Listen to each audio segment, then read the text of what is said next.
Olá, sejam todos muito bem-vindos ao MBA Talks. Eu me chamo Hugo, sou sócio do escritório Marins Bertoldi e tenho aqui comigo dois excelentes convidados para a gente bater um papo aqui sobre atendimento de cliente, sobre experiência do cliente, né? Tem uma história bem bacana aqui que o Alexandre Mariatti, que é diretor jurídico do Hospital do Rossio, vai nos contar. Está lançando um livro bem bacana, né? E para interagir comigo aqui está a Rafaela Parra, que é a coordenadora da área de agronegócio do escritório, né? Obrigado por estar aqui, Rafa, junto comigo. Alexandre, um prazer bater esse papo com você. Imagina, né? É meu. E eu acho que para abrir, Rafa, não sei se você concorda ou não, mas a gente pode começar com a história do livro, né, Alexandre? Você está lançando um livro bem bacana, né? O título é assim, algo bem interessante para a gente discutir. Tem tudo a ver não só com o mercado jurídico, né? Mas para todo mundo que tem aí a experiência do cliente como alvo. Exatamente. Bom, pessoal, agradeço, né, o convite de estar aqui, o Hugo, a Rafaela, o pessoal do Marins Bertoldi, história que eu admiro bastante. E de fato, né, estamos iniciando uma jornada de escritor, tem um projeto aí de escrever vários livros, e o primeiro que eu escolhi foi justamente sobre a aplicação da metodologia Disney na advocacia. Como um bom advogado corporativo, tenho uma formação multidisciplinar, né, não apenas no direito, mas outras formações, e acabei conhecendo nas minhas formações anteriores, MBAs e tal, o método Disney, mas nunca tinha me aprofundado muito com relação a isso. Mas no último ano, 2024, né, eu comecei a estudar um pouco mais com profundidade, já com um viés editorial, de tentar fazer algum tipo de conexão e consegui encontrar vários pontos de sinergia da história do Walt Disney, do método Disney de gestão, que são perfeitamente aplicáveis na advocacia. A começar pelo princípio de que a gente sabe que na advocacia estamos em 1,5 milhão de advogados. É um mercado que conhecemos como Oceano Vermelho, né, na teoria do Oceano Azul e Oceano Vermelho. E a gente precisa se diferenciar de alguma forma. É um mercado altamente competitivo e não faz mais, na advocacia corporativa, para os clientes em geral, tanto sentido apenas a entrega jurídica. Entregar o direito bem feito é a lição básica que todos fazem e todos dizem. Eu já tive a oportunidade de gerenciar mais de 100 escritórios, trabalhei no HSBC, depois inclusive no ramo do agronegócio, agora na área hospitalar. Conheci muitos escritórios do Brasil inteiro e todos dizem para nós, Hugo, que eles fazem o melhor serviço jurídico. Todos dizem a mesma coisa. E na prática a gente vê que não é bem assim. Muitas vezes falta um pouco de entrega, principalmente dos diferenciais que acontecem. E esses diferenciais eu percebo há muito tempo na advocacia corporativa, em vários grupos que eu faço parte do Brasil, inclusive, de grandes diretores jurídicos, a gente vê que quando se precisa de um serviço jurídico, não importa tanto algumas questões que os escritórios muitas vezes colocam como primordiais. Por exemplo, estrutura física ou outros aspectos. E sim, você está na boca do povo. A pessoa vai lá, joga no grupo, precisam do escritório tributarista, precisam do escritório do agronegócio. Alguém tem alguém para indicar? Isso aí vale ouro, né? Vale ouro demais. Muitos escritórios não se atentam a isso. E nesse meu livro, que é o Dr. Disney, o sócio do encantamento, porque temos o sócio do tributário, sócio do trabalhista, sócio de todas as áreas, e os escritórios esquecem de ter, e alguns já têm, inclusive isso não é novidade, eu até referencio no livro que eu já tive a experiência de cruzar com escritórios que estão muito avançados nessa parte, né?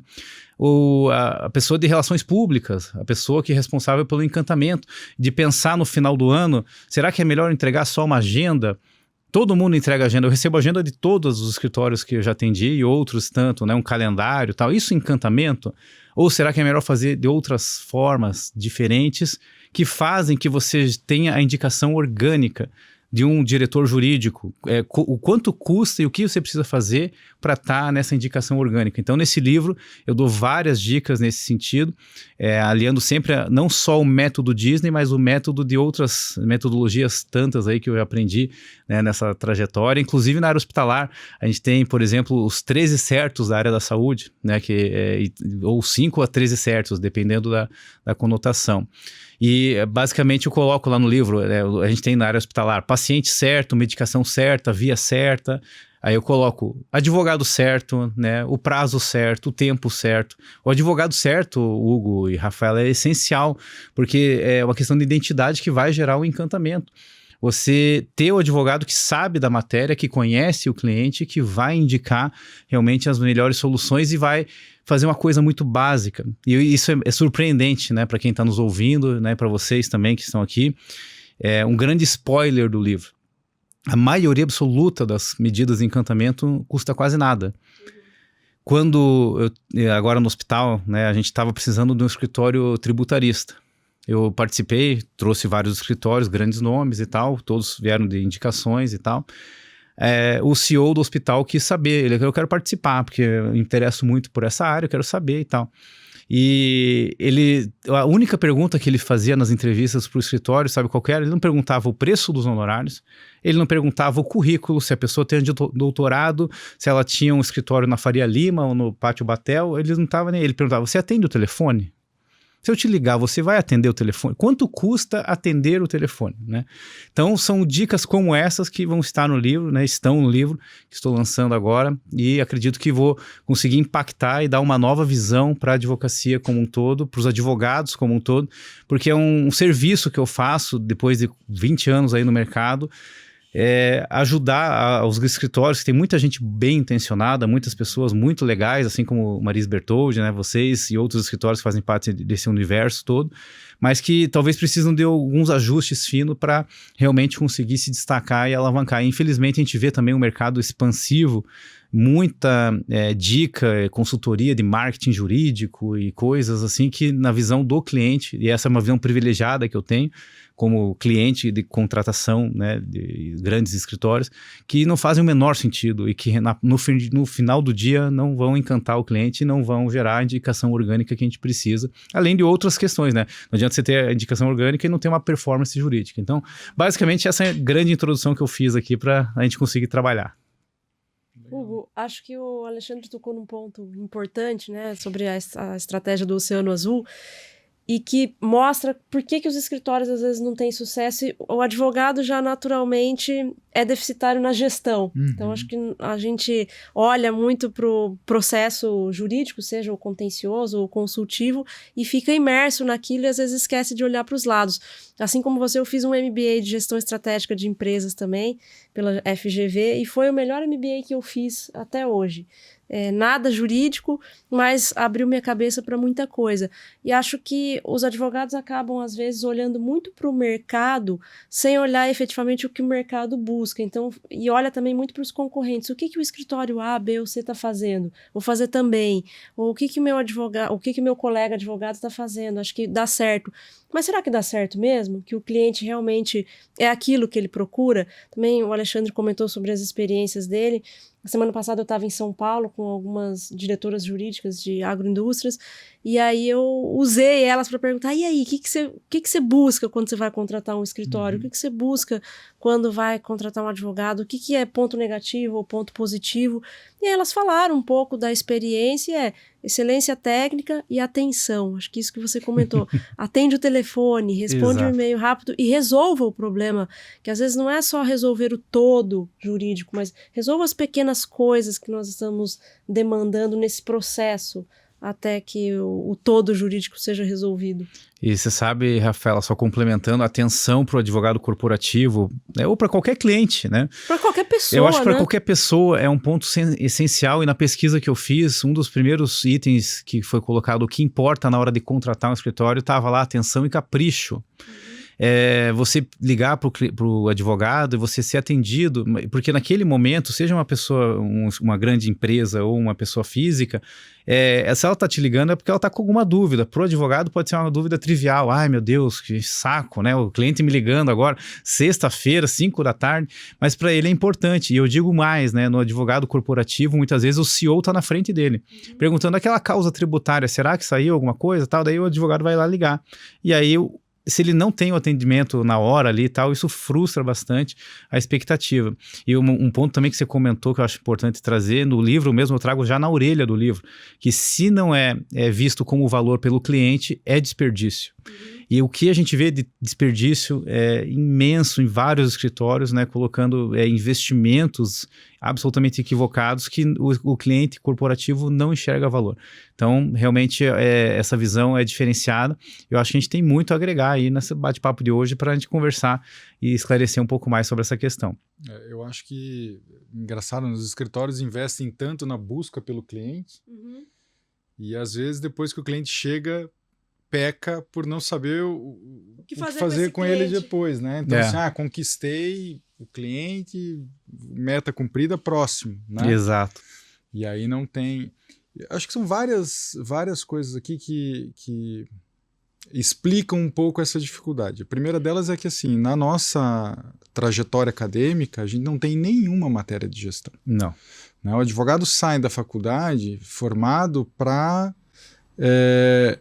cumprir prazo, para cuidar do processo, para brigar. Para litigar. Às vezes nem para as questões consultivas, de oportunidades de negócios, a gente é treinado. Então ele não aprende a entender o negócio do cliente, ele não aprende que a linguagem que ele precisa ter com o cliente não é a mesma linguagem que ele tem com o colega dele, né? Então, assim, eu não posso explicar para o meu cliente uma questão técnica profunda jurídica, né, com uma linguagem tão técnica que eu vou mais confundir e não vou transmitir a mensagem. Então essa adaptação precisa ser... Isso a gente foi construindo, né, aquela história de trocar o pneu com o carro em movimento. Né?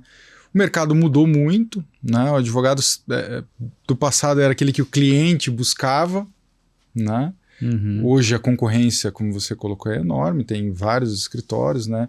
A excelência técnica é o ponto básico. É o ponto básico, né? E a gente tem vários escritórios muito bons, né? O técnico não é mais tanto o diferencial, né? O que diferencia talvez seja uma estratégia arrojada, uma estratégia inovadora, ver aquilo que nunca ninguém viu, né? Enfim. E esse olhar para o cliente, né? Então, assim, e isso é uma cultura. Leva tempo para você implementar, né? Muito erro e acerto. Então acho que essas coisas contribuem para a gente, de fato, para a gente estar no movimento de tentar mudar isso. E visão como a sua, um livro como o seu, Alexandre, eu acho que assim, traz... E é isso que você falou, você vai olhar lá, de repente são coisas simples, que não custam nada, né? E aí eu volto naquele ponto, a gente investe tanto recurso para captar, né? E às vezes deixa de olhar depois, fidelizar, fazer com que isso seja de fato algo duradouro, né? Seja uma parceria. E aí, eu adorei o exemplo que o Alexandre trouxe, porque daí às vezes a gente acha que vou dar um calendário, vou dar uma agenda e uma caneta e ele vai ficar super feliz. E eu sempre gostei muito de olhar para essa parte de encantamento, branding e o marketing jurídico também. O que será que esse cliente quer ganhar no final do ano? Será que eu posso pensar num presente mais customizado, alguma coisa com a cara do cliente, em determinado segmento, né? Então, se eu for entregar um presente para um cliente do agro, talvez ele goste mais de receber um doce de leite do que uma agenda. Você veja só, você tem essa questão do presente. Eu acho que é o cuidado, né? Que tem clientes, por exemplo, que nem podem, por compliance interna, não podem receber. Exato. Né? E aí, poxa, de repente você manda um presente lá para a pessoa, ela fala assim, poxa, ele não se deu o trabalho nem de saber, né? Já comentei, enfim, que eu não posso receber. E às vezes não é nem o valor, a gente pode trabalhar com valores menores, mas que vão encantar muito, né? Mas você sabe que uma coisa que eu aprendi com o método Disney, que eu trago nesse livro, os escritórios, eles não aprenderam ainda a perguntar.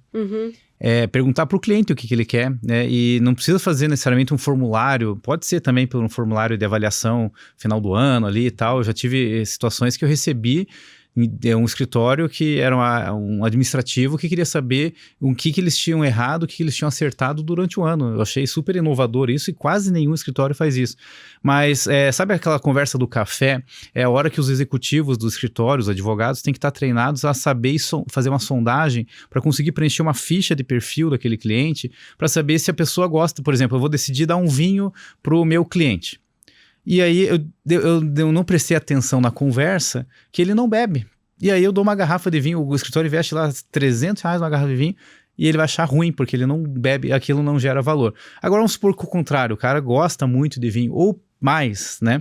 Você veja que no livro eu dou várias dicas, essa, por exemplo, está no livro também. Você, ao conhecer melhor o seu cliente, você sabe como encantar ele fora da relação e estreitar relações. Além de manter um atendimento, você vai descobrir que se ele quer um relatório em Excel, se ele quer um BI ou se ele quer um parágrafo no e-mail. Cada cliente tem um perfil, cada empresa tem um perfil, né? Mas mais do que no atendimento, você descobre, por exemplo, que o diretor jurídico, que é focal do escritório, acabou de ter um filho. E aí você manda para ele um kit de bebê, uma coisa, uma roupinha lá e tal. No dia que nasceu a criança, você manda para casa dele, porque você já sabe até o endereço da casa dele ou da empresa dele e tal, né? Dentro da política de compliance e tal, você manda. Ele vai lembrar sempre daquele gesto carinhoso, veja que foge completamente do comum. Em vez de gastar com o calendário que todo mundo dá no final do ano, você guarda essa receita, esse orçamento para fazer de forma assertiva, estratégica e mais, que nem diz a Disney, personalizada. Para a Disney, todo cliente é VIP. E tem aquela questão que a Disney trabalha muito, que é o efeito wall. Não sei se vocês já ouviram falar, mas é que além de trabalhar com as chaves e tudo mais da Disney, é você fazer o inesperado. O cliente jamais espera que você vai fazer aquilo. Aí que surgiu até a ideia dos fogos de artifício e outras questões. A parada da Disney, na história dela, foram surgindo desse efeito wall. Mas a Disney tem o efeito wall que eu tive a experiência de vivenciar lá, Hugo, né? Que o meu filho a gente estava né, dentro do hotel da Disney. A Disney, quando a gente entrou, fez formulário e descobriram que era aniversário dele, no dia 19 de agosto. Quando a gente foi pro parque, beleza, voltamos pro parque, tava todos os bichinhos dele organizados dentro do quarto, com uma carta assinada pelo Mickey, a caneta, não era uma coisa impressa, então todos os funcionários da Disney aprendem a fazer a assinatura do Mickey, né? E um presentinho para ele, né? Dizendo que eles estavam muito felizes que o Mickey tinha visitado o quarto e tal. Pro meu filho, que é uma criança, aquilo foi um efeito wall, né? Quanto custou pra Disney um cartão e um funcionário escrevendo a letra do Mickey lá, né? Custou um presentinho lá, qualquer lembrança. Mas para a criança foi, puxa, o Mickey veio no meu quarto. Então a gente tem que fazer esses efeitos wall dentro da advocacia e são várias possibilidades que não são nem triviais. É você conhecer o teu cliente, perguntar e conhecer ele na interação mesmo, né? O que ele realmente quer, o que realmente é valor para ele, né? E incrível, né? Porque para uma geração que não teve tanto contato assim com os personagens da Disney como nós tivemos. Exato. Né? Então assim, é uma forma de você continuar criando, né, um interesse, digamos assim. Claro, o parque é maravilhoso, enfim, mas tem o além da diversão do parque ali conectada, né? E aí você está perpetuando isso com essas ações. Porque você não vê propaganda da Disney, só uma outra coisa chamada assim. Mas todo mundo quer ir pra Disney. E o que eu falo nas minhas palestras, né? É barato ir pra Disney? Não é barato. Então não é preço. E é isso que eu escuto muito escritório falando errado, né? Não, é preço, é uma disputa de preço. Na advocacia não se trata de preço, né? Se trata de experiência. E a hora que os escritórios entenderem isso, certamente vão prosperar muito mais fácil, né? Hugo, o Alexandre também é presidente da Comissão da Advocacia Corporativa na OAB Paraná, e eu acho que, fora toda a bagagem que você tem no ambiente corporativo, passando aí por diversas empresas, acho que você tem essa troca também com vários advogados de portes diferentes, de tamanho diferentes dentro da comissão da OAB, e aí eu queria que você contasse pra gente se há alguma diferença, se você acha que isso é um ponto diferencial para o advogado que quer encantar, porque às vezes tem algumas pessoas que dizem, mas eu não tenho dinheiro, eu não posso fazer isso com o recurso que eu tenho, mas não sei, me parece que qualquer advogado, mesmo sozinho, pode lançar a mão desse jeito Disney de atender. Sim, a gente fez até um evento esse ano com a Comissão da Advocacia Iniciante, muito interessante, que era uma mesa redonda para a gente falar como fazer o atendimento de clientes corporativos. Existe um certo, não sei se é mito, né, mas uma premissa no mercado que o cliente corporativo só contrata grandes bancas. E eu digo, como presidente da Comissão da Advocacia Corporativa e com larga experiência em vários departamentos jurídicos e outros executivos jurídicos, que isso é bem relativizado, assim, né? Depende muito da forma do atendimento e também de como que aquele advogado está inserido no mercado de alguma forma. Se ele for bem referenciado e se se ele surgir numa indicação orgânica, que nem a gente falou ali, ele pode ter 1 ano de formado, mas ele é um baita advogado que entende muito especificamente de uma matéria, por exemplo, de agronegócio, alguma coisa muito específica, ele é referência já naquele assunto, e mais, ele atende bem o cliente. Então, essa premissa de que precisamos de grandes investimentos e que temos que ser grandes bancas, isso é bem relativizado. Inclusive, grandes escritórios como a Marins Bertoldi aumenta a concorrência, né? Porque hoje em dia qualquer advogado está concorrendo com grandes escritórios. Uma das respostas que eu tive na pesquisa que eu fiz, que menos importa para um escritório ser contratado por um departamento jurídico, hoje em dia, pós-pandemia, estrutura física. Por quê? Porque as empresas aprenderam a trabalhar na ideia do online e principalmente eles querem receber o advogado. Eu não quero ir no escritório para falar do meu problema. Eu quero que o escritório venha até a empresa. Esse movimento, inclusive, é bem interessante porque na advocacia corporativa a gente fala muito que o advogado tem que ir, como diz na administração, no Gemba, né? Lá no meio do chão de fábrica para entender a operação. Ele tem que virar especialista, o advogado corporativo, e ele quer isso da sua rede de apoio, dos escritórios também. Então, se o escritório fica só naquela banca, assim, eu sou o bambambam, vocês que venham a mim, aí você contrata o cidadão, aí o cidadão não vai nunca na empresa, quando vai não quer ir pôr a bota e ir lá no meio da fábrica para entender o business, ele certamente não vai encantar. Agora, se numa defesa ele fala, não, eu fui lá, eu vi que tinha numa portinha lá, tal, eu falei com o cidadão lá, e ele me disse que tinha tal coisa, tal, e ele acha até uma linha de defesa, pronto, ele conseguiu quase que o efeito wall ali, né? Então, você veja que é muito do perfil da pessoa, mais do que o porte do escritório. É uma coisa que mudou nos últimos tempos. Claro que o porte ainda importa, né? Principalmente se você... Acho que a solidez, o tempo. Alguma empresa assim, mais consolidada, principalmente multinacional, pode ser que precise contratar uma grande banca de justificativa, né? Que daí para os acionistas do exterior, você fala, não, vou contratar um escritório X e não tenho problema, né? Mas não necessariamente, se ele for provocado, ele vai indicar organicamente aquele escritório. Porque o que eu mais escuto são críticas severas de grandes escritórios pela precariedade do atendimento. Que acontece aquilo, né, Hugo? Vamos supor que o escritório foi contratado e daí depois, na linha de produção do escritório, ele vai passando para o advogado errado. Por isso que eu falei o advogado certo, lá um dos certos da advocacia. E aí o focal acaba virando uma pessoa que não tem o engajamento, é uma pessoa que o escritório contratou há 6 meses e que não é o nome do escritório. E aí, no dia a dia, aquela pessoa acaba respondendo perguntas erradas, fazendo atitudes erradas, não cuidando bem daquela carteira, mas só que o escritório não percebe que aquela é a pessoa, é a imagem do escritório. Ela materializa o escritório. Se der errado ali, deu errado tudo, né? E o escritório não vai ser novamente indicado. Então, e o que eu vejo de grandes escritórios, muitas críticas, né, de escritórios famosos no Brasil, que, puxa, mas é ruim o serviço, porque não é a pessoa que atende, eles atendem de qualquer jeito. Então, você veja, e aí muitos escritórios boutique ou menores têm ganhado destaque por conta desse atendimento premium, né? Que é o que o advogado corporativo quer. Ele quer ligar e, assim como o executivo ou qualquer cliente, quer ligar e quer ser atendido e quer ter uma resposta objetiva, né? Aí que é um outro ponto também. Que a gente fala hoje de visual law, legal design, coisas mais objetivas, visuais ali, ajuda muito no entendimento e principalmente respondendo sim ou não, pode ou não pode, que é a resposta que às vezes não vem e daí deixa a gente bem frustrado nessa ideia, né? Bem sempre depende, né? Até virou um jargão, uma brincadeira, né? Depende. Que essa é a melhor resposta. Alexandre, na construção do teu livro, né, você estava comentando aqui para nós antes, enfim, do caminho que você percorreu ali para construir, né, a história que está no teu livro, das experiências que você teve, das conexões que você fez, né? Conta um pouquinho como é que foi esse caminho, né, da ideia surgir, né, ou seja, você visualizar uma dor, né, e ir atrás e falar assim, puxa, eu vou transformar isso. Olha, essa ideia surgiu assim, bem interessante, porque eu sempre fui uma pessoa muito criativa e sempre fui crítico no mercado corporativo pela falta de criatividade que eu via nos escritórios e tudo mais, e a Disney é criatividade. E eu comecei a estudar um pouco mais sobre a Disney, eu fui me identificando, né, com o método da Disney de perfeição, de fazer o bem feito. O Cortella tem também uma frase, né, faça o melhor na condição que você tem, enquanto não tem condições de fazer melhor ainda.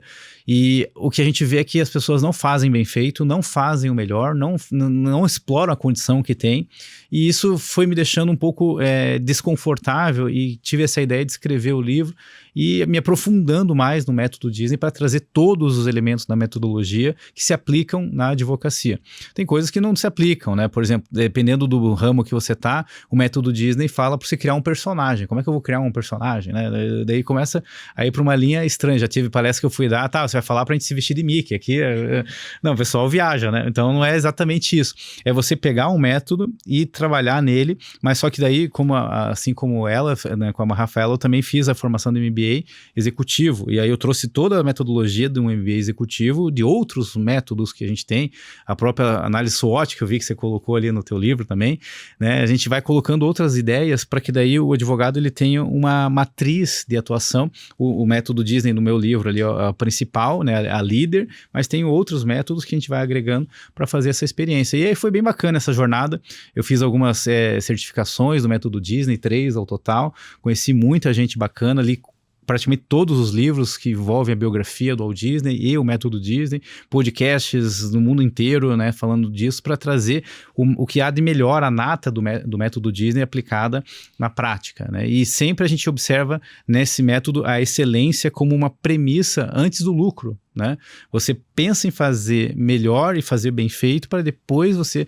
É uma consequência. Inclusive o Walt Disney, ele nunca foi apegado ao dinheiro. Na biografia dele dizem que ele era meio Silvio Santos, assim, meio simplão, assim, ele andava no meio do parque, falava com o povo, o negócio dele era encantar as pessoas, fazer bem feito, né? Ganhar o aplauso, né? E tanto que ele até hoje, o Brasil ano passado, foi esse ano, né? A gente ganhou o Oscar.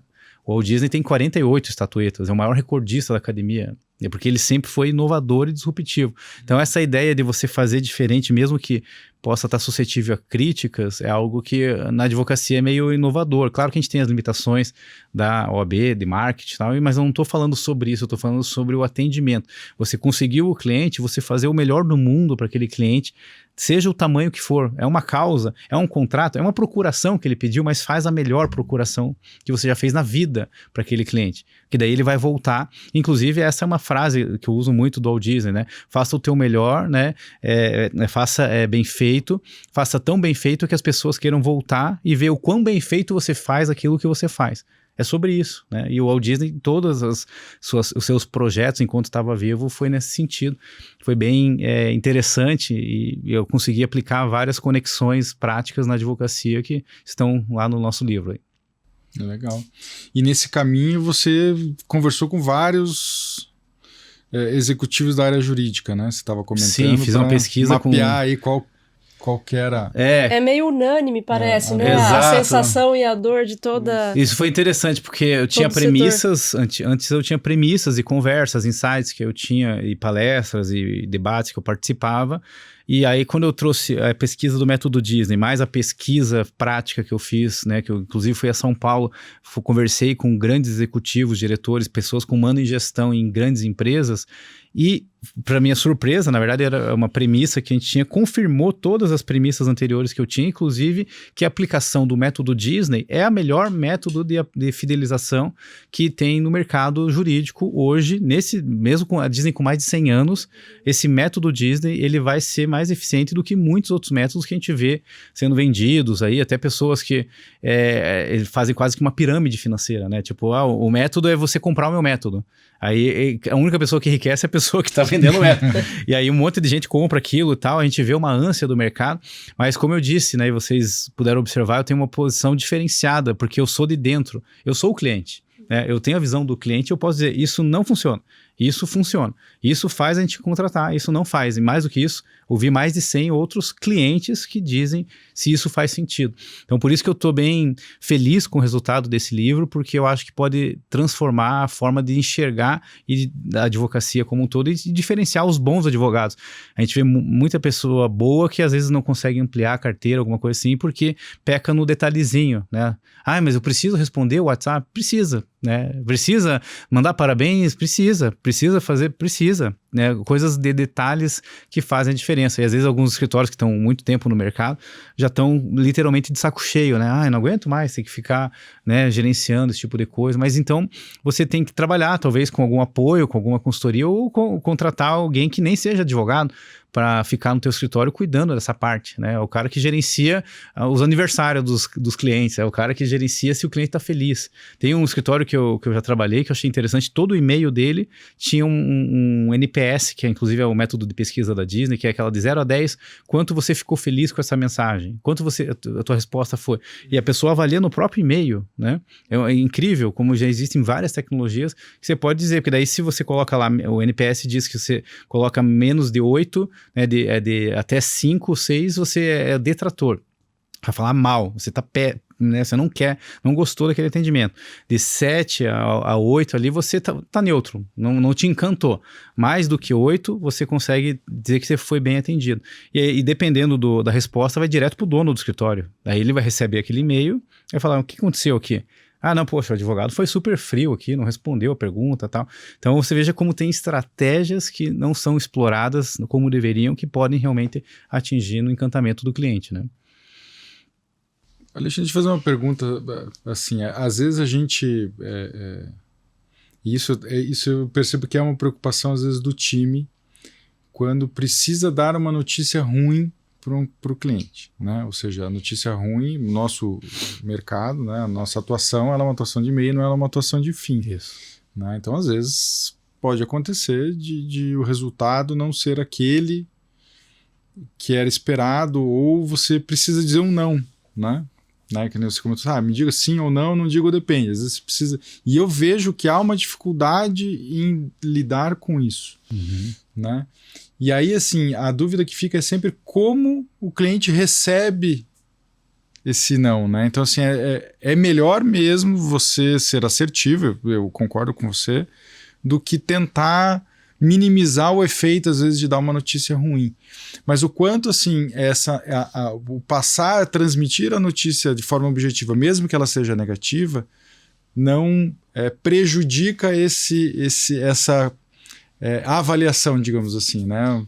É interessante. O método Disney, ele ensina uma questão que eu já tinha aprendido há muito tempo, desde o tempo que eu cuidava da carteira de processos do HSBC de casos especiais, né? Basicamente assim, a Disney tem uma premissa que eu acho bem interessante, que se você errar, toda empresa erra, a Disney erra, inclusive, tem casos aí, se você jogar na internet, absurdos, assim como qualquer empresa, é difícil de gerenciar todo o time para acertar a todo momento, né? Mas a Disney tem uma premissa muito interessante, se você errou, resolva imediatamente o problema, né? Avise, né? Resolva imediatamente. E o brasileiro não tem esse imediatamente como uma premissa, né? Alguns escritórios... Vai colocando na gaveta. Errou? Bom, vamos tentar consertar, depois a gente vê. Não, aí começou a desviar o caminho, que também eu aprendi, né, com o HSBC, que a gente tinha lá uma situação, um case emblemático, um grande escritório de São Paulo, eu tinha uma semana determinada entregue o prêmio de melhor escritório do Brasil. Fui lá representar o banco, entreguei o troféu, cerimônia, festa, todo mundo feliz e tal. Semana seguinte me liga o dono do escritório. Preciso falar com você, Alexandre. O quê? É uma questão muito séria. A gente errou. Errou aqui, o advogado errou o local da audiência e não foi na audiência. Erramos, né? E perdemos o processo, né? Vai ser difícil de consertar. Eu queria te contar isso e ver como é que a gente resolve isso. Pela essa honestidade, essa relação de transparência, abalou, não necessariamente abalou, porque ele mostrou por que ele era o melhor. Porque ele imediatamente constatou o erro e avisou. Agora, quantas vezes só eu e outros colegas, vários departamentos de direito, teriam inúmeros casos aqui, que você vai descobrir lá no acórdão, que teve uma perda de prazo, que teve uma testemunha que não foi, que o advogado não foi na audiência. Porque eu sempre falo, o melhor feedback do advogado corporativo são as contrarrazões, sempre a peça contrária e a própria sentença.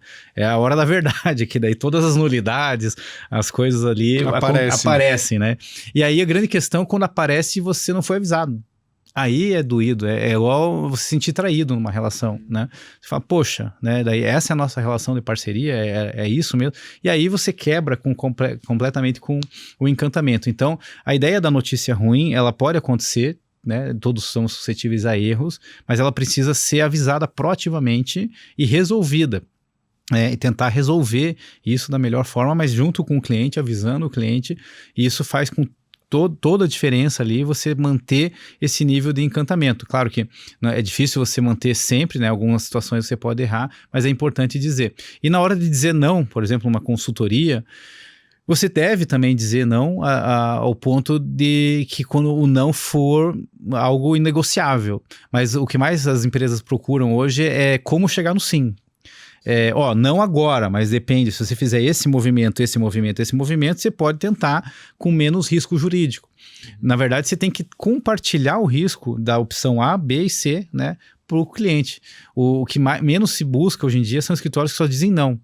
Porque o principal ponto da boa consultoria jurídica é você contratar ela. Né? Eu já tive esse exemplo no agronegócio, também quando eu trabalhava no agronegócio, a empresa queria fazer uma planta lá no Maranhão, uma situação difícil lá, comprar um terreno, uma confusão lá, é terra de ninguém, nos terrenos são tudo sem averbação e tal. Aí eu falei, agora não. Mas se a gente fizer esse movimento, a gente pode chegar no sim. Mas neste momento é um investimento de altíssimo risco. E aí a gente conseguiu, né, minimizar e trabalhar com outras premissas. Então, o não, ele pode existir, mas para ser não taxativo, né, você tem que ter certeza que não tem a opção B. Porque senão o escritório vai ser trocado. Daí, imagina, eu chego no escritório A, falou que não. O senhor B falou que não, o outro falou que depende, que pode ser que sim, se a gente fizer tais e tais movimentos. Então esse aqui vai ser mais atrativo, é aquilo que eu falei, eu entendo que o nível, né, a humanidade em geral, mas a gente sofre uma crise de criatividade. Hoje em dia, a gente tem pessoas que não têm criatividade jurídica, de inovação, de soluções, de cruzar, e é uma questão que o advogado foi feito para criar o direito, né?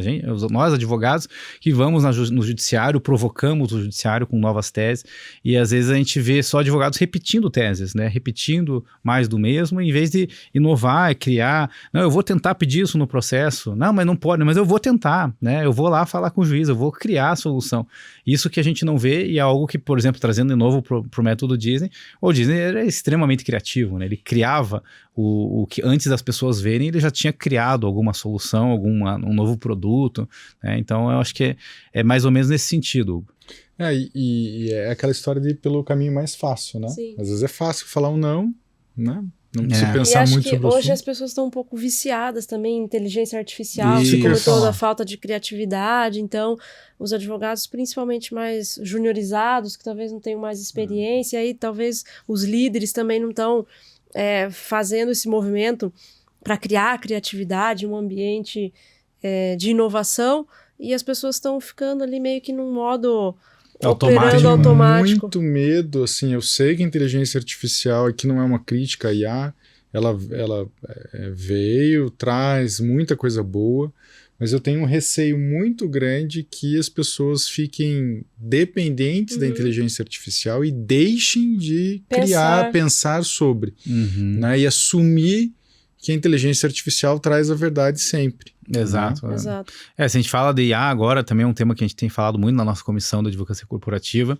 A gente foi até no Instituto dos Advogados do Paraná, né, falar sobre esse tema, porque existe muito limitador ainda da utilização da IA ou de alguns escritórios que acham que ela vai dominar o mercado. A gente, né, da advocacia corporativa, a gente se posiciona de que ela é inevitável. As empresas já estão usando, os departamentos jurídicos já estão usando. Até o judiciário já usa faz tempo, e aí quem não está usando está para trás, né? O grande ponto do debate é como utilizar isso sem inibir a tua criatividade, mas principalmente sem você colocar o cliente em situações vexatórias, que é o que tem acontecido. Imagina um advogado representando o cliente, criando jurisprudência pela IA.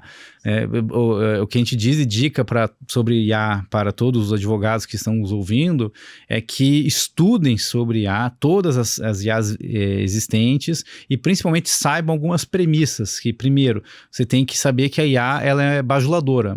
Muita gente não se liga nesse ponto, né? Então ela tende a te elogiar. Tá boa essa tese? Tá boa isso, tá bom. Então ele sempre vai te elogiar. Então você tem que saber fazer os prompts corretos para que você use a IA de uma forma mais assertiva. E cuidado também, e principalmente uma relação de transparência. Se você vai usar a IA na tua petição, conte para o cliente que a petição pode ser usada, o escritório está usando petições com base em IA, e aí o cliente pode dizer as políticas internas dele, não, mas eu não quero. Ou, então eu quero que seja assim assado, e vou ter uma cláusula no contrato que se você usar jurisprudência criada por IA, você tem uma multa aqui, né? Então, você tem que tomar cuidado, mas a transparência é o segredo de tudo. Você tem que contar para o cliente, que daí você mostra para ele, mas eu acho que a IA, ela serve muito para ajudar em análises, resumos, sentenças e também outros pontos que demoram muito e, na verdade, a IA, ela é um grande acelerador. Que você liga para o cliente lá, para o escritório, eu preciso de uma análise aqui, se pode ou não pode tal coisa, me dá 15 dias úteis. Pô, agora com o IA você vai fazer 15 dias úteis, você pode fazer de um dia para o outro, né? Se você souber usar corretamente os prompts ali, você responde rapidamente, né? Então, acho que ela é uma grande ferramenta que pode ajudar os escritórios, inclusive no encantamento dos clientes. Porque imagine, nessa ideia de prazo também eu usei, agora eu estou dando vários spoilers aqui do livro, né? Você fala para o cliente que vai entregar em 5 dias. Mas você entrega no dia seguinte, com uma qualidade excepcional. Fala, nossa, mas ele entrega antes do prazo. O escritório não percebe que às vezes ele fala o prazo, né? O problema é você chegar no 5º dia, não entregou e passa 4, 5 dias depois do prazo fatal, você nem deu satisfação para o cliente. Você não deu nenhum e-mail para ele. Ou entrega uma coisa mais ou menos. Ou entrega errado, né? Daí é péssimo. E isso acontece demais diariamente em todos os escritórios do Brasil, né? Acho que se a gente pudesse resumir, né, tudo que o Alexandre falou, acho que o encantamento do cliente, então o cliente em primeiro lugar, entendeu o que o cliente busca, precisa, e acho que dentro dos escritórios, aí pensando nas bancas maiores como a nossa, é conseguir, talvez esse seja o maior desafio, né, fazer com que todos os advogados e todas as pessoas respirem essa cultura do encantamento, para que quando o cliente seja atendido, não importa se seja o Hugo, a Rafa, o Marcelo, o Matheus, qual advogado seja, para que ele tenha a mesma sensação. E que assim, custa menos do que a gente imagina e às vezes é muito mais fácil do que a gente pensa, até porque todos somos clientes. Sim. Né? No nosso dia a dia. Então, assim, talvez seja pensar assim, como que eu gosto de ser atendido? Exato. Né? E replicar isso, né? E tentar trazer isso para o dia a dia do teu ambiente profissional. E tem algumas questões, né? A Disney, para conseguir tentar ter esse padrão, ela foi uma das primeiras empresas do mundo, acho que foi a primeira empresa do mundo que fez a questão do aculturamento como processo seletivo, que desde o Walt Disney criou isso quando ele começou a criar a ideia dos parques. As pessoas que entram na Disney passam pela universidade da Disney para aprender por um mês a cultura da empresa, como tratar os clientes, como fazer as questões. Inclusive o processo seletivo da Disney eu achei sensacional quando eu tive contato com o pessoal do RH deles, né? A primeira fase do processo seletivo, além de receber os currículos ali e tal, você tem 3 minutos para você ficar falando, eles querem ver se você é simpático, se você sorri. Simplesmente isso. Se você não sorrir, não, mas ele tem PhD, não importa, não serve para atender pessoas. E aí o escritório às vezes erra também nisso, porque daí num processo seletivo, não, eu vou pegar o doutor A porque ele tem o mestrado que a gente precisa. Mas o B, ele é muito mais divertido, é muito mais legal de falar com ele, né? O outro é antipático. A simpatia é critério de processo seletivo, né? Então a gente tem que tomar cuidado com isso, e principalmente uma coisa que acontece, né? Não sei se no escritório de vocês é assim, mas o que eu já trabalhei em escritório, muitas vezes acontece. Você contrata a pessoa, então começa segunda-feira, maravilha, segunda-feira ela chega lá, e é isso, no máximo tem um kit de boas-vindas lá, então beleza, você vai peticionar sobre securitário, tá aqui e tal, tua carteira é essa, o primeiro prazo tem 3 dias aí pra você fazer, e daí você vai aprendendo, vai tocando. Às vezes tem uma pessoa que fica próxima ali, ensinando e tal, mas será que daí se tocar o telefone e o teu cliente, vamos supor que a Lady Murphy atua essa hora, né? Teu cliente principal, o CEO de uma grande empresa liga lá e a pessoa nova puxa a ligação, e ela tá falando de repente com um cliente-chave do escritório. E pode acontecer isso, né? Não tem como controlar. Ela vai saber o que falar? Muitas vezes não. Será que não é melhor, então, rever esse processo de integração e colocar uma integração mais humanizada e dando outros alinhamentos além do próprio direito, além de qual que é o sistema, como é que protocola no sistema? A pessoa tem que estar sujeita a atender um telefone. Né? Mas não é da minha carteira, mas você representa o escritório, você tem que saber o que falar, você não pode afastar, repelir o cliente, falar bobagem para o cliente, né? ou para quem quer que ligue no escritório. Às vezes é um advogado de outra empresa, de outra parte, então a gente tem que ver que são detalhezinhos que a gente vai falando nesse método Disney do livro que fazem a diferença no direcionamento estratégico do escritório, inclusive em processos que são consagrados, mas não por isso estão corretos, né? Muitas vezes podem estar errados. E às vezes isso gera também o que eu tenho no hospital também, eu sou diretor de RH lá, o turnover, que a pessoa não se sente acolhida pela equipe e aí ela vai embora. E todo o trabalho de recontratar vai de novo, treinar de novo, tal. Então a gente tem trabalhado nisso lá no hospital, a gente está implementando o método Disney, e a gente tem sempre um treinamento de integração feito toda semana para todo mundo que entra, que a gente diz a cultura do hospital, tudo do hospital, o método Disney e tal, para a gente tentar ir direcionando. Resolve totalmente? Não, porque às vezes a gente tem questões ali que a gente não consegue, mas ajuda demais. A gente tem que ver isso, né? E nessa parte de gestão de pessoas também, só falando um ponto importante, muito se critica a geração Z. Nós não somos da geração Z, né? Não quero ofender ninguém aqui, mas a gente não é da geração Z, né? E eu tenho visto isso agora como head de RH, e no livro eu coloco isso. A geração Z, na verdade, ela quer o encantamento, porque a Disney trabalha por propósito. Desde que a Disney é a Disney, as pessoas querem trabalhar na Disney. Por quê? Porque é legal trabalhar na Disney. A geração Z é uma geração que quer trabalhar porque é legal. Mas que coisa horrível, tá? Mas não importa, essa é a geração que está entrando no mercado, ela já é mais de 30% do mercado, daqui a pouco vai ser 40%, 50%, vai dominar o mercado. Mas o nosso escritório é porque nós somos o escritório X. Mas a geração quer saber se é legal trabalhar lá. Então, você criar um bom ambiente de trabalho é obrigação já. E fazer o ambiente ser legal. Então eu preciso ter o espaço Google lá, com mesa de sinuca? Não sei. Tem escritório que tem. Eu conheço vários que tem. Né? Tem inclusive chopeira, geladeira de cerveja e tal, mas principalmente as coisas que importam para essa geração. Propósito. É um escritório de propósito.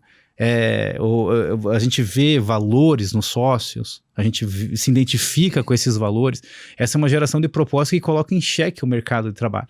A gente foi criado numa geração que busca estabilidade, a outra que busca crescimento rápido e tal. A geração Z não quer nem ser chefe, porque ela quer só se divertir no mercado. E todos os funcionários da Disney, quando você vai, vocês já foram, né? Você também foi, né, Rafael? Então você vê lá, o pessoal tá feliz trabalhando lá. Eles estão sorrindo, porque eles querem trabalhar. Eles fizeram um processo seletivo difícil, entraram na Disney. E eu digo mais, é um dos piores salários dos Estados Unidos. De novo, não é preço e não é salário. A geração Z, inclusive, ela não vai muito pelo salário, ela vai pelo ambiente. Então é uma dica importante para a gente colocar o método Disney em todas as suas perspectivas, inclusive na parte de gestão de pessoas. Eu acho que ele tem muito a agregar nos escritórios. Um processo também muito cíclico, né? Do entendimento do cliente entre as gerações, e entender o método que eu posso atender um cliente A não é o mesmo método do cliente B, por questões comportamentais e agora geracionais também. Exato. E atrás de cada cliente tem uma pessoa. Uhum. A pessoa pode ser da geração mais antiga, pode ser um baby boomer lá e tal. Você vai ter que se personalizar naquele cliente daquela forma. Se você entregar a história de criar um personagem. Exatamente. Se você mandar um Excel para um cara desse, ele vai falar: meu Deus, eu não quero saber, não entendo de número. Agora você pega uma pessoa lá numa faixa de 40 anos, eu quero os dados, me dê os dados. Uhum. Aí você quer vai que já tem líderes, alguns aí da geração Z. A pessoa quer o legal design, ela quer receber mastigado, né? Então, aquela ideia que eu volto a falar. Perguntar para o cliente, entender quem é o cliente com mando e gestão na ponta lá. A pessoa que vai ser influenciada pelo teu serviço jurídico, né? Qual que é o perfil dela? Tem que traçar o perfil dela. Inclusive no livro eu dou o mapa de empatia, não sei se já ouviram falar. No mapa de empatia você cria ali a persona, é usado muito no marketing, né? Para você entender quem é aquela pessoa, quais são as dores dessa pessoa, o que ela pensa. Nenhum escritório coloca isso na mesa, no planejamento estratégico, né? Bom, o cliente X aqui é a empresa do agro lá. Quem que são as pessoas que cuidam? Não, é uma empresa familiar. Joia, então é uma empresa familiar. Quem que são a família, o núcleo familiar que cuida? Tem o doutor José, o doutor Joaquim e tem o filho dele. Mas quem tá na liderança é o filho dele. Quantos anos tem o filho dele? 40. Opa! Então é essa pessoa que eu tenho que encantar, porque o José e tal, eles às vezes não são mais eles têm a caneta, mas não tem mais, não é ele que eu tenho que encantar. Você tem que entender quem você tem que encantar nesse contexto aí, quem vai te indicar, quem vai estar na reunião contigo, essa pessoa que tem que encantar. E essas são várias dicas, né, e outras que também constam lá. Espero que todos... Muitas boas dicas, né? Eu acho que o episódio hoje foi muito rico. Nossa, para nós, principalmente como advogados, então... Excelente. Espero que todos tenham gostado. Um papo muito bacana aqui. Poxa, diferente. Uma experiência bem legal. Teu livro, eu acho que tem muito a agregar. Né? Traz uma metodologia com insights e com... não só dicas, né? Mas se apresenta lá todo o conteúdo que para abrir talvez a cabeça e entender como ser assertivo nessa questão do encantamento. Você sabe que eu dei risada agora, porque quando eu estava passando pela fase de revisão do livro, a revisora falou, mas por que você pede tanta desculpa no teu texto? Eu falei, porque eu tô afrontando alguns escritórios aqui. Porque eles têm uma premissa pré-estabelecida, inegociável de, às vezes, 50 anos, e aí eu vou falar que aquilo tá errado. Então eu tenho que pedir desculpa, né? Desculpa e contra o que você pensa, né? Mas eu converso muito com o leitor no meu livro, né? E aí, então eu já peço desculpa para quem eventualmente comprar o livro aí, tá lendo, né? Pô, mas o Alexandre no primeiro capítulo já dá uma sarrafada na gente, que não é a ideia de impacto mesmo, é um chacoalhão que realmente para você rever a forma de fazer a advocacia e repensar algumas questões e principalmente investir dinheiro certo, né? Porque a gente sabe que o mercado de advocacia não é um mercado, apesar de parecer, né? Muitos escritórios têm uma dificuldade orçamentária, né? É difícil você ampliar, principalmente quem está começando. E aí a pior coisa é investir errado. Daí é demais, né? Daí você investir completamente errado é perda de dinheiro e muita gente desiste da advocacia. Eu tenho vários colegas, vocês devem ter também, que desistiram da advocacia porque não tem como ganhar dinheiro nesse mercado, né? Talvez a pessoa usou os caminhos errados, as dicas erradas e não foi para frente, né? Alexandre, muito obrigado.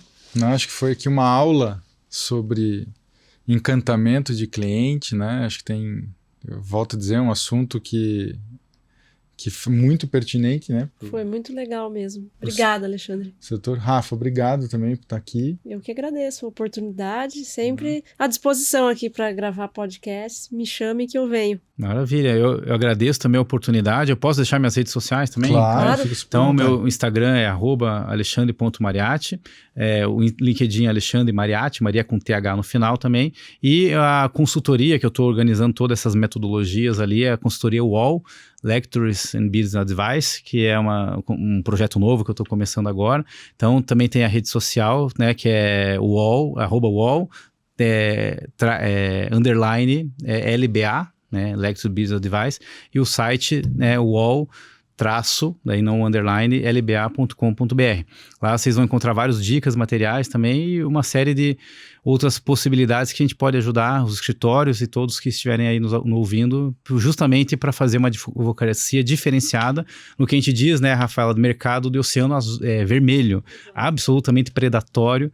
E certamente a diferença está exatamente no encantamento. Esse é o grande diferencial que faz a advocacia prosperar. Muito obrigado mais uma vez e estou à disposição de vocês. Legal. Pessoal, muito obrigado e até uma próxima.